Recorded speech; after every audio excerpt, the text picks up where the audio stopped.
Le fugitif ambassadeur Sylvain Ité s'est réfugié à la base militaire française au Niger.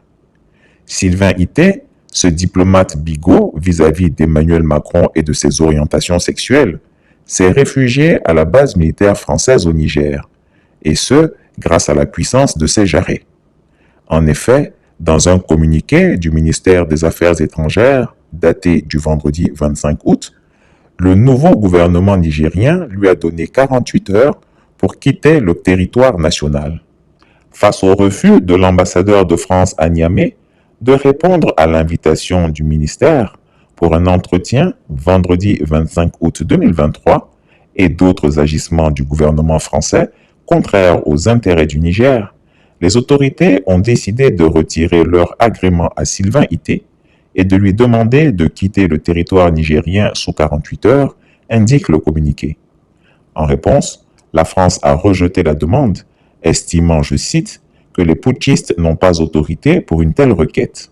L'information est tombée ce soir, ici à Niamey. Dans une lettre adressée aux autorités françaises, le ministère des Affaires étrangères du Niger informe avoir retiré l'agrément de l'ambassadeur de France dans le pays.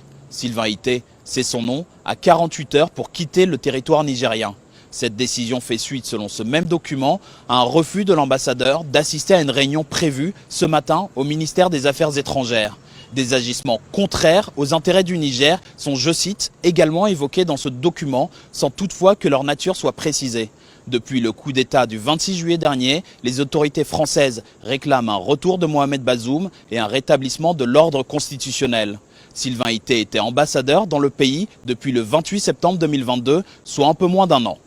Déjà en début d'année 2023, Sylvain Ité avait été méprisant envers le peuple nigérien, lui demandant, je cite, d'arrêter de boire de l'eau à Niamey puisqu'elle est européenne. Quelle insulte, quelle irrévérence. Le comité exécutif de l'ONU condamne avec la dernière énergie les propos discourtois, injurieux et irrespectueux, incongrus de l'ambassadeur de la France au Niger, malgré les excuses, d'ailleurs à retard, médecin après la mort qu'il a eu à présenter au peuple nigérien. Et le comité exécutif met en garde celui-ci, dont son histoire est d'ailleurs connue en Afrique. S'il faudrait le rappeler, il faudrait rappeler à cet ambassadeur que le peuple du Niger a existé avant de croiser les chemins de la France. Et le peuple du Niger existera même après une rupture avec la France. Par conséquent, le comité exécutif de l'ONU interpelle les autorités à plus de rigueur dans les rapports diplomatiques entre États, parce que les États se doivent d'abord respect avant de penser à toute autre relation du point de vue diplomatique. Craintif et apeuré, lui qui pourtant a toujours eu le verbe haut, a jugé sage d'aller être courageux, une fois entouré par les chars des troupes militaires françaises. L'attitude de ce diplomate poltron nous rappelle celle d'un certain Alassane Ouattara, champion du monde en saut de clôture, qui aujourd'hui joue les braves. Est-ce forcé de rester chez les gens? Est-ce que les migrants peuvent exiger de rester en France sans papier?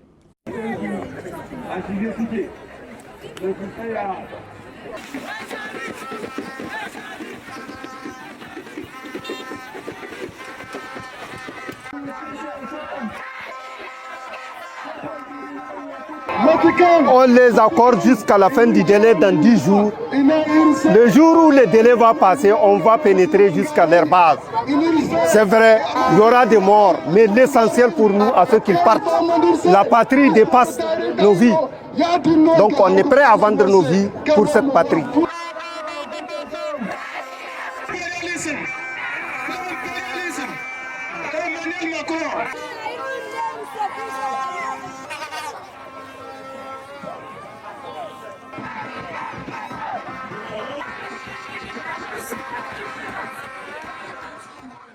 Chris Yapi ne ment pas. Retrouvez Chris Yapi sur ses deux chaînes YouTube, sa chaîne Dailymotion, Instagram et VK.